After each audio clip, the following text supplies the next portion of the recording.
ওই দেখো বন্ধুরা, হাতের থেকে কখনো মোবাইলটা পড়ছিল, ঠিক আছে, আর পরে সে দেখো কী হয়েছে। এটা কিন্তু ডিসপ্লে, ঠিক আছে, আর এটার উপরে কিন্তু কোনো টেম্পারও নাই। আর এই যে মোবাইলের পিছনের সাইডটা দেখতে পাইতেছো কী অবস্থা হয়েছে এটার। তো এটা লইছি যে আজকে প্রায় 2 বছর হয়ে গেছে, ঠিক আছে। তো এটা আমার খারাপ সময় সঙ্গী আসলো, তো এটা আমি ফালাইতে পারতাম না, ঠিক আছে। আর যে মোবাইলটা দিয়ে তোমরা ভিডিও দেখতেছো এটা হলো নতুন না, আর এটা হলো আমার পুরান মোবাইল, ঠিক আছে। তো চলো আজকে এটা ঠিক করাম, শুধু যাইতে লাগবো।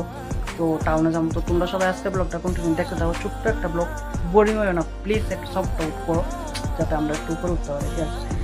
চলো। তো তারপর আমরা অক্ষণ যাইতেছি গামরার উদয়পুর টাউনে, ঠিক আছে। আমরা বলতে গেলে যাইতেছি হইলো আমি আর আমার ভাই। দেখতে দেখতে ফাইনালি পৌঁছে গেলাম টাউনে। তারপর আমরা জায়গায় মোবাইল সার্ভিস সেন্টারে মোবাইলটা ঠিক করার লাগে। তারপর দোকানে আইয়া মোবাইলের পিছনের ব্যাক কভারটা সুন্দর করার লাগে, মোবাইলের লাগে স্টিকার সিলেক্ট করতে। ফাইনালি অনেক কষ্টে একটা সিলেক্ট করে লাগাইলাম মোবাইলে, তারপর লাগাইলাম মোবাইলের টেম্পার। তো ফাইনালি রেডি হয়ে গেছে গামরার মোবাইল। তো তোমরা সবাই কমেন্টে জানাও যায় এখন মোবাইলটারে কেমন লাগতেছে। তো আমরা অক্ষণ যাইতেছি বাড়ি। তো ভিডিও